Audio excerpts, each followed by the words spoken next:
Okay, so yesterday we were talking about probability. 10.2 was titled probability, and I know it didn't specify, but the probability we were talking about yesterday was called theoretical probability. Today we're going to review theoretical probability, but we're going to start off by introducing a new type of probability called experimental probability. Theoretical probability is what we know should happen. We just looked at Punnett squares. We know that you have a 50% chance of having a boy and a 50% chance of having a girl, but not every family of 4 has 2 boys and 2 girls. It doesn't always work out that way, okay? When you look at the results of what actually happens, that's called experimental probability. A few weeks ago, do you remember getting those crusty old pennies out and flipping those pennies like 100 times? No. Remember doing that? You may not have been here for this. So we know that the probability of flipping heads is what? 50% or 1/2. And tails is same, 50% or 1/2. Did everybody get half of their flips to be tails and half to be heads? No. Whatever your results were is the experimental probability. So theoretical probability and experimental probability of the same event can be different. What we know should happen versus what actually does. Experimental probability is based off of repeated trials of an experiment. To find the probability of an experimental event, you're going to take the number of times it occurred over the total number of trials. For example, when you flipped your pennies, you would have counted the number of heads you got over the total number of flips, and that would have given your experimental probability. Experimental probability is also commonly used in sports. Any sports statistic that you look at is experimental because it's going to change off of more observations. If you've got 5 hits in your first 5 at-bats, your batting average is 1,000, right? 100% chance. What if you go 0 for 4 the next day? What's going to happen to your batting average? It's going to drop, right? It's going to constantly change. If I flip a coin and get heads, does it change the fact that it's still 50% chance of getting tails? No, so theoretical doesn't change, where experimental is always changing. The more observations I have, the more repeated trials I have, the more it's going to change. Yes, Jude. So like, does this also go with the lottery tickets? And like, what's the chance on 32 or something? That would be like the tickets where you're like guessing the numbers. Yeah. That would be more theoretical. You could actually predict that down to a T because there's only a certain number of numbers. And things that are predicted off of observations would be experimental, like sports. Like, who knows? I mean, that's why sports betting is a thing, right? Because you may know something should happen, but it doesn't always work out that way. And that's where the sports betting world comes in. And so when you're talking about trials being different each time, that would probably be more of the experimental. Whereas Powerball tickets, like I could sit down and look, okay, how many choices do I have for this number? How many choices do I have for this one? And I could tell you what the probability of me winning is theoretically. Okay, so our first question, find the experimental probability. Write your answer as a simplified fraction and as a percent. Anthony has 14 hits and 30 at-bats. What is his experimental probability of getting a hit in his next at-bat? So what's the probability of him getting a hit? Go ahead and put hit in the parentheses. That's what we're looking for. How many hits does he have? Out of? That's his probability. Pretty simple. That's going to reduce. What can you reduce the top and bottom numbers by? By 2. Okay. What's the top number going to become? 7. And what's the bottom number going to become? 15. Does everyone remember how to reduce fractions? All right, we did it yesterday as well. All of our fractions have to be reduced. 7/15 is my reduced fraction. Now, I'm going to write that as a percent. To write a fraction as a percent, you're going to first want to turn it into a decimal, and that's why you have your calculators. Who can remind me how to turn a fraction into a decimal? Natalie? That's exactly right. Top divided by bottom. 7 divided by 15. Everybody do it. 7 divided by 15. Addison, what do you get? 0.46. Okay, 0.46 repeating. Now, to turn it to a percent, our first step is going to be to take the decimal point and move it over how many times? 2 times to the right. So now we're looking at 46.6 repeating. But Big Ideas isn't going to let you type in a repeating decimal. So it would either say round to the nearest 10 or 100, or write it as a mixed number. 0.6 repeating is actually a very common fraction. We talked about it earlier this year. Does anybody remember what 0.6 repeating is as a fraction? Natalie, do you remember? You're very close. 0.3 repeating is 1/3. So what's 0.6 repeating? No. Good guess though. It's double. It's, what is it, Branson? 2/3. So we could say this is 46 2/3%. Is that still a possible answer? Does that fall in the spectrum of 0 to 1? It does, because 1's the same as 100%. So this works. This is in that spectrum. It's just unlikely, right? Because anything over 50% we'd say is likely. Okay, next question. Melissa has made 18 of her last 21 free throws. What's her experimental probability of making her next free throw? So I'm going to put FT for free throw. We're trying to find her probability of her making a free throw. How many free throws has she made? Out of 21. That's going to reduce. What can I reduce the top and bottom numbers by? By 3. Yeah, 2's not going to go into 21, so you can check 3. 3 goes into both. How many times does 3 go into 18 and into 21? So my reduced fraction is 6/7.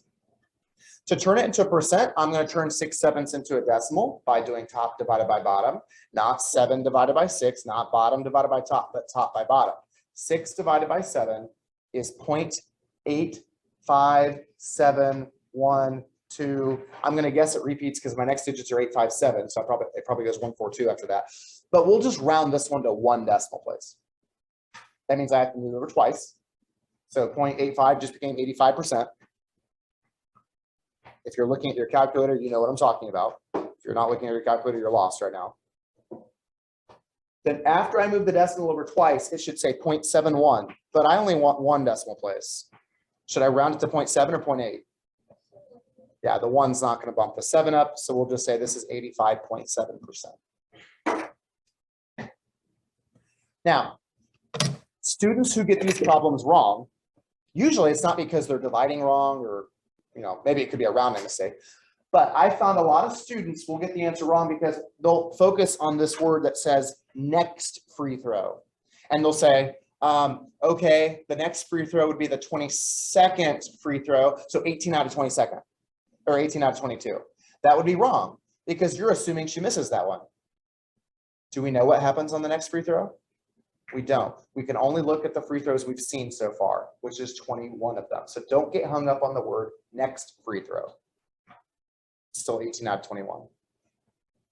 Now, speaking of which, we're going to look at what happens if she misses that free throw.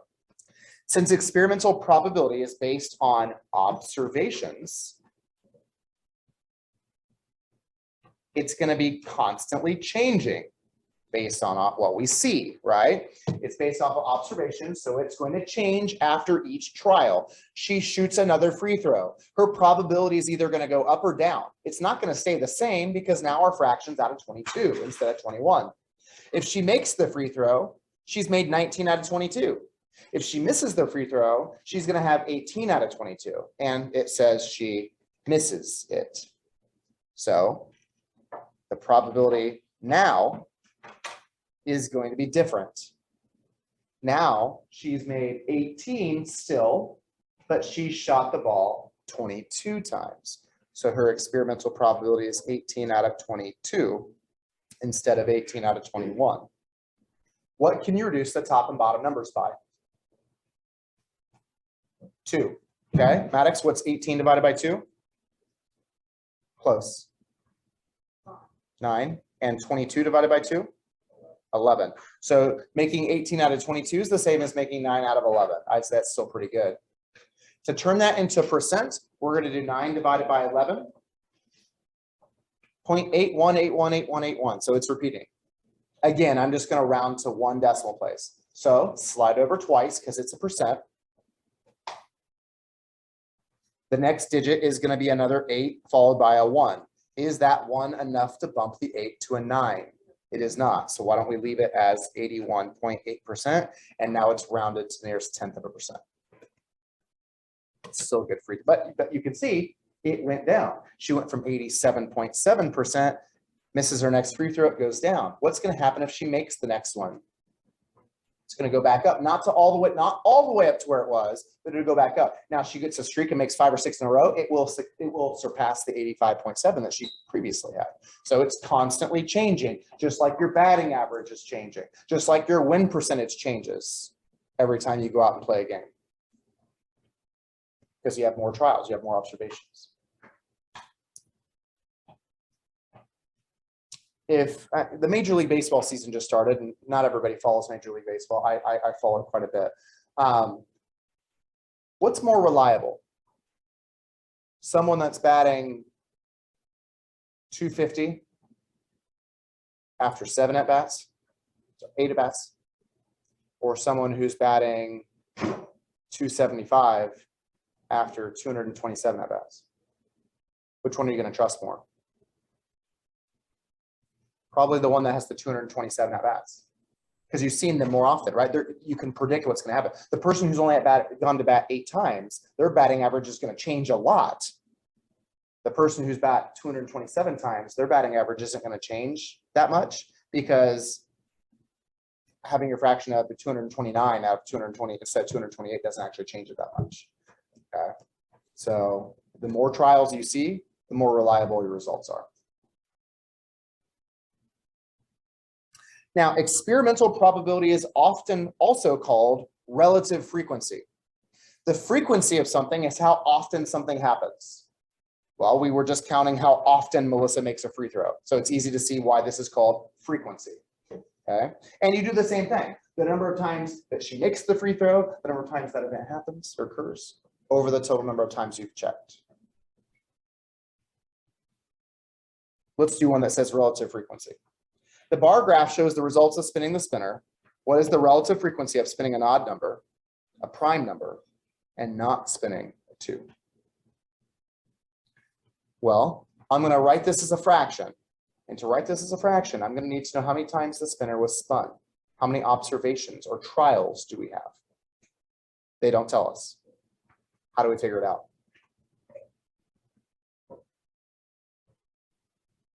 How do we look at this bar graph and figure out how many times the spinner was spun, Natalie? Yep, we're gonna have to add all the spins up. That's exactly right. How many times was a 1 spun? 8 times. What about a 2? A 3? A 4? A 5? A 6? So, okay. Now to see what that adds up to, I can type that all in my calculator. You've already done that, Addison. What'd you get? That's a nice number to work with. Okay, so 50 spins. That's what our fractions are going to be out of. And maybe that reduces, but that's what we're going to start them as. Okay, they're all going to be out of 50. Spinning an odd number. Now, if this spinner had equally sized spaces, then spinning all of these numbers have a 1/6 chance, just like rolling it on a number cube. I'm going to assume they all are equally likely. But that's theoretical probability. The theoretical probability of spinning an odd number should be 1/2.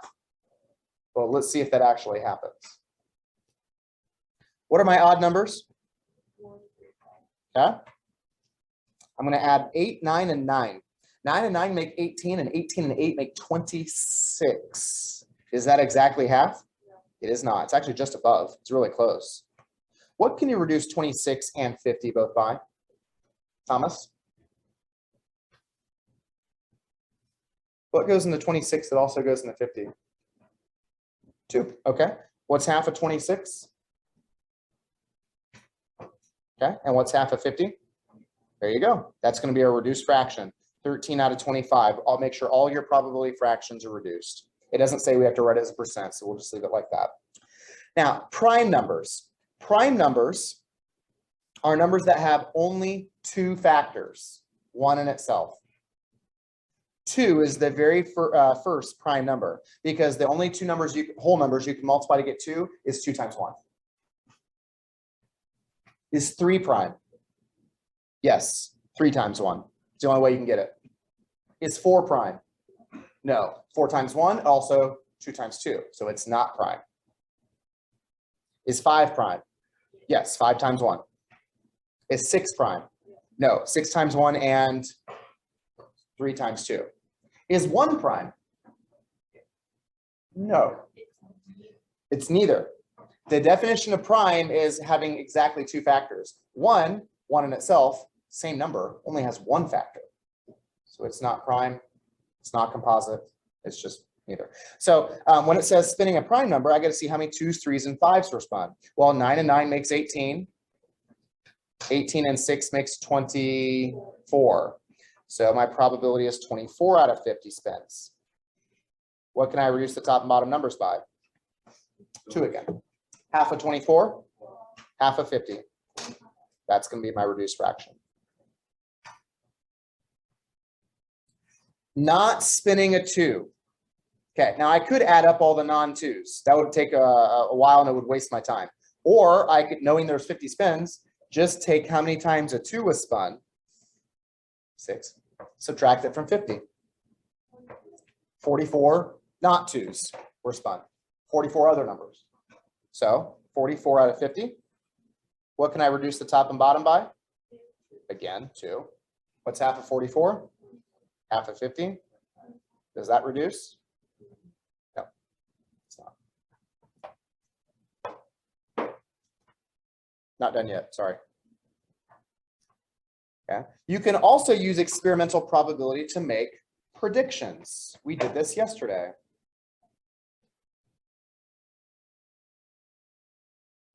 Do you remember what we had to write to use our probability fraction to make a prediction? It also starts with the P. A proportion. We used our probability fraction to write a proportion so we could make a prediction. All start with P. At a clothing company, an inspector finds 5 defective pairs of jeans in a shipment of 200. Right there, let's stop. What's the experimental probability of getting a bad pair of jeans? What have we seen so far?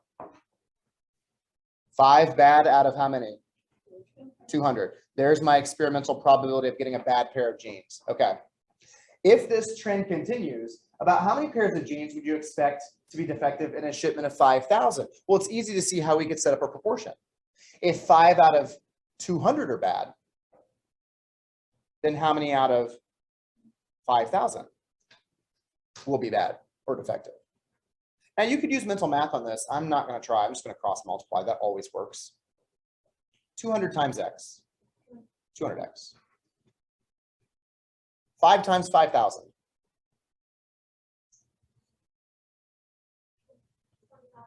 25,000 divided by 200. 125 defective. I'm just going to put defective. That's all I got room for. Defective pairs of jeans. There was another way that we said yesterday. If you don't like proportions, there was another way. It involved using a decimal.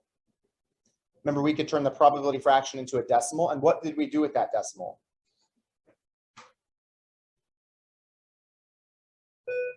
What did we do with that decimal? You don't remember? It's a good thing I've got the notes from yesterday.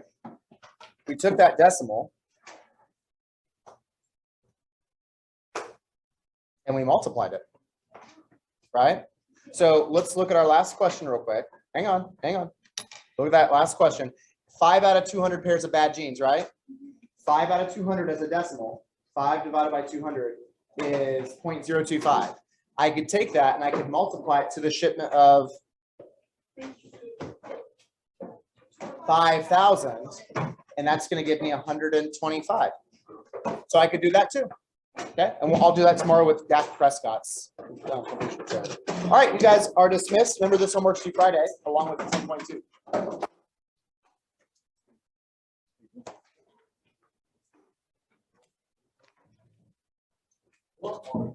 No. Okay. Next question, quarterback Dak Prescott completed 68.8% of his passes last season. Got those stats from the That's 2021 stat list there. Says, how many passes would you expect him to complete out of 350? So the first way of making a prediction is setting up a proportion like we did the last problem. The second method you could use is to take the decimal, which we're going to have to write 68.8% in decimal form, and do what with that decimal? Do you remember? What do you do once you have the decimal? If he completes 68.8% of his passes, what would you do with that? What's of mean? Multiply. In fact, if we go back to our 10.2 notes, that's not 10.2 notes. I'll have to go back here. Actually, hold on. That was one of the things we wrote down. There was two methods. You could set up a proportion, or you could multiply the probability decimal to the sample. And that's what we're going to do here. Would setting up a proportion work for this problem? It would. It would take more time. I'm going to write 68.8% as a decimal. By moving the decimal, how many decimal places? Twice. To the left. So 0.688 of means times. He completes 68.8% of times his passes. So then we can just multiply. And what is 0.688 times 350 passes? Parker? 240.8. 240.8. And then it says, it doesn't say what, well, obviously you can't complete 240.8. Would we say that's closer to 240 or 241? 241, the 8's going to bump the 0 up. So we'll say that's closer to 241 completions.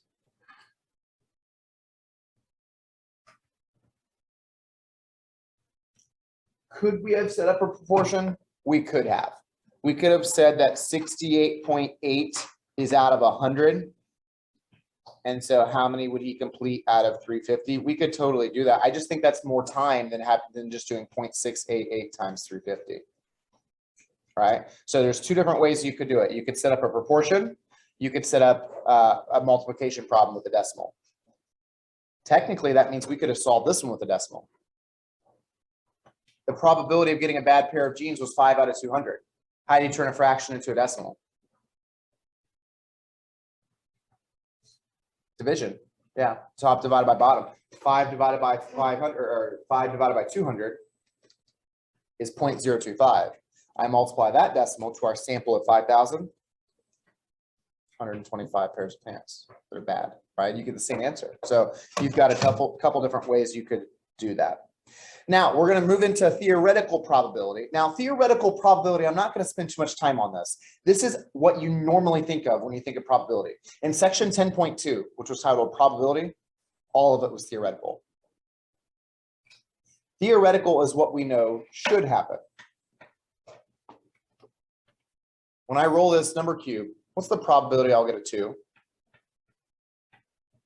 1 out of 6. 1 out of 6. Mm-hmm. Does that mean every 6 rolls are going to be a 2?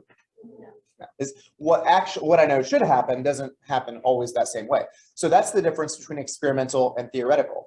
Theoretical probability, you guys have been doing this already. This isn't new. This is just complete review. Theoretical probability is normal probability. It's what we know should happen. It's the experimental probability that's based off of observations, like actually studying Dak Prescott's stats from the 2021 season, right?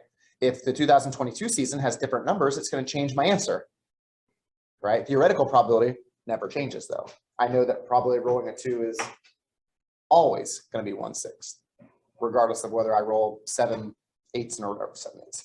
If I roll 7 3s in a row, I still have a 1/6 chance of getting a 2 on the next roll. Yeah, Jude? How does he have a 68% passing rate when he only runs the ball? Hey, check the websites, man. I did my research. You spin the spinner below. What is the theoretical probability of spinning a 4? So inside my parentheses, I'm going to write a 4 to show that's the probability of getting a 4. How many 4s are up there? 1 out of 6. Easy.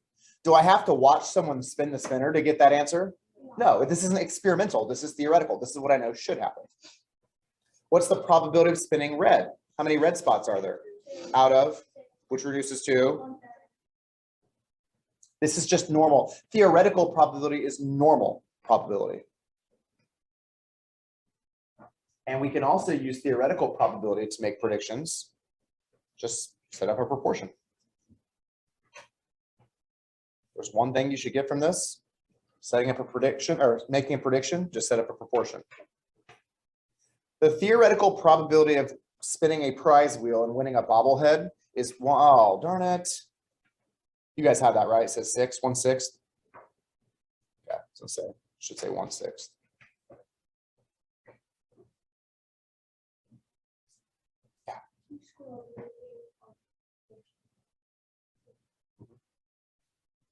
Got it?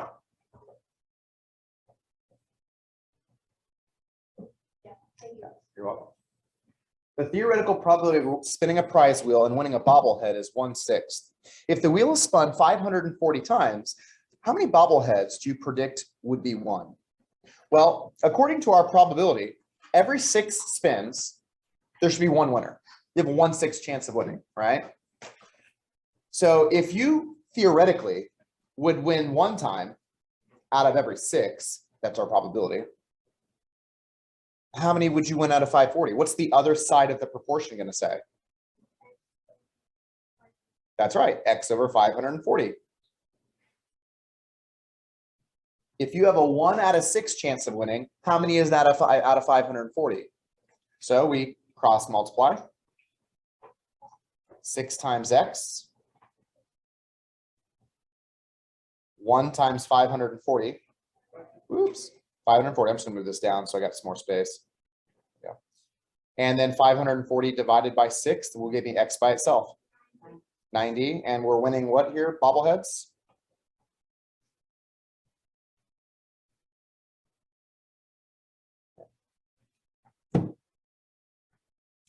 Want to predict something? Make a proportion.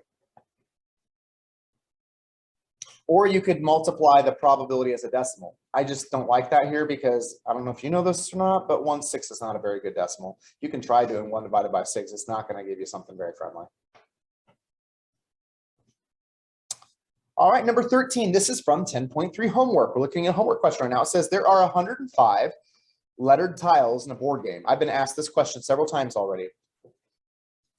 You choose the tiles shown. How many of the 105 tiles would you expect to be vowels?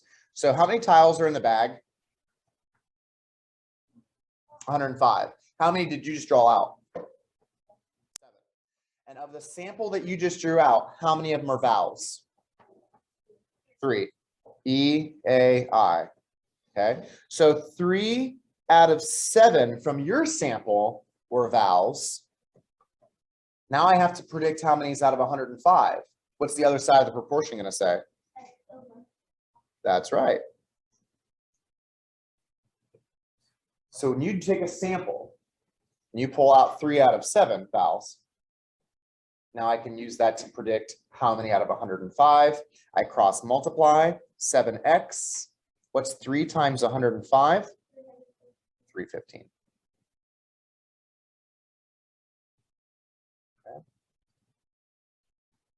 Lainey, what will I get for 315 divided by 7?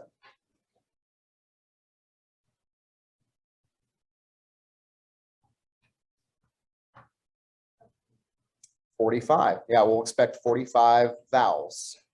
I guess you could put tiles, but vowels is kind of what we're counting here. Okay. So again, make a prediction, set up a proportion. Number 23. Another homework question from 10.3. The theoretical probability that a pop song plays on your MP3 player is 0.45. There are 80 songs on your MP3 player. How many of them are going to be pop songs? Okay, I could set up a proportion here, but if they give it to you as a decimal, it'd be easy just to take that decimal and do what with it? Multiply. Multiply 0.45 times the total number of songs on your MP3 player. Think 45 would be 45%. If 45% of your songs are pop songs. Of would mean to multiply. So 0.45 times 80, Caden? 36 pop songs, that's right. So there's two different ways to make a prediction. Cross multiply using a proportion, or just multiply using a decimal. Could we have set up a proportion for number 23? We could have. If I turn 0.45 into a fraction, that's 45 out of what? The hundreds column, right? It's out of 100. And you could say 45 out of 100 are pop songs. How many out of 80? And you could do that. That's just going to be more work. It's so much easier just to take 0.45 times 80. All right, let's move on to the next question. The bar graph shows the results of rolling a number cube 50 times. I'm so glad that they told us how many times it was rolled. Remember last time we had to add it up ourselves? Sometimes they tell you, read the instructions, they might actually tell you how many times. What is the experimental probability of rolling a 2? And then part B, what is the theoretical probability of rolling a 2? The experimental probability is based off of what actually happens. So we need the chart. How many times was a 2 rolled? 4 out of 50. So probability of getting a 2 was 4 out of 50. And Alexis, what is 4 out of 50 reduced to?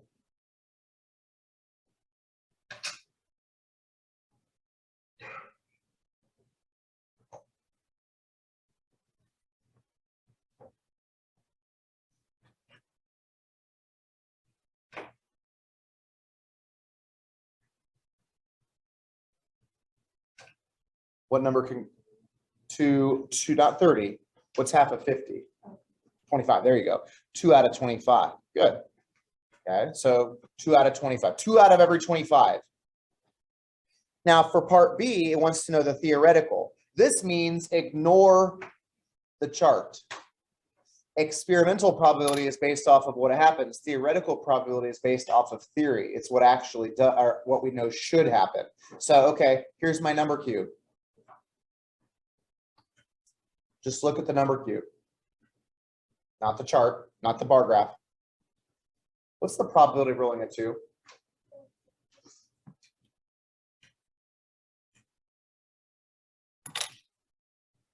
It's 1/6. This problem right here probably summarizes this lesson up. Theoretical probability is different from experimental because this is what we know should happen. Experimental probability is what actually does. If what I know should happen, did happen, I would have seen all those bars be exactly the same because every single one of these numbers is equally likely. And that didn't happen. In fact, 2 is rolled the fewest times out of any number. Only 4 times out of 50. Okay. Now watch what happens when they roll it 300 times.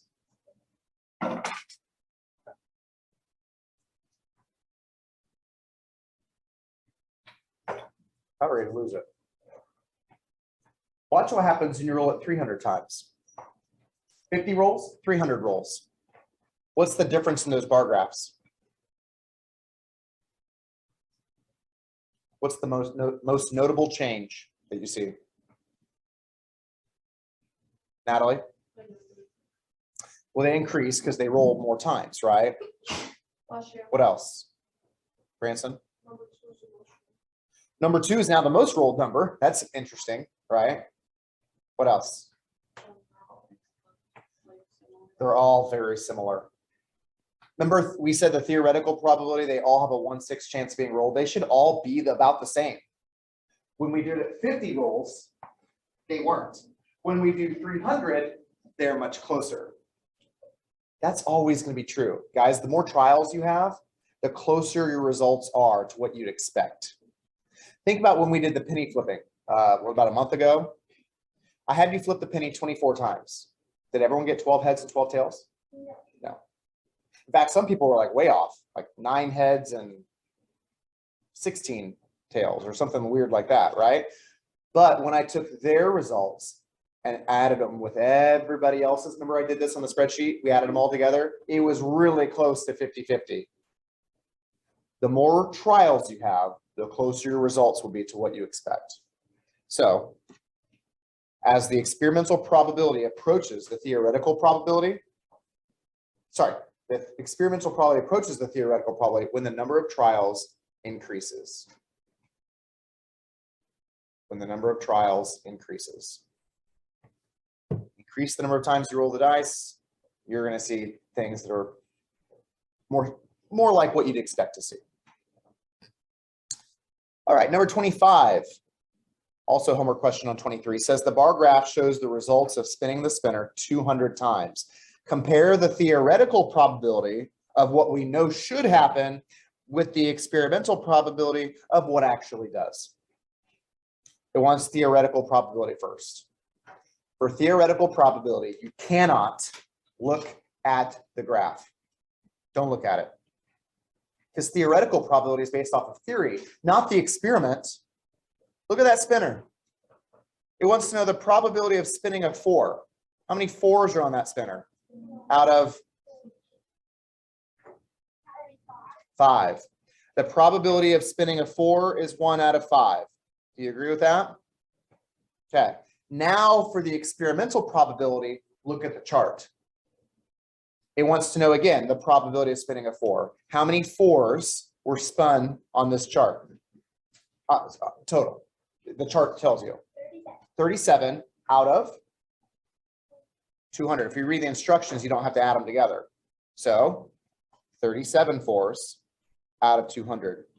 And actually, the Big Ideas tells you what those percentages are.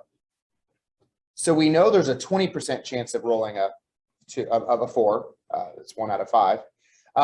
And when they actually do it 200 times, now is 200 a lot?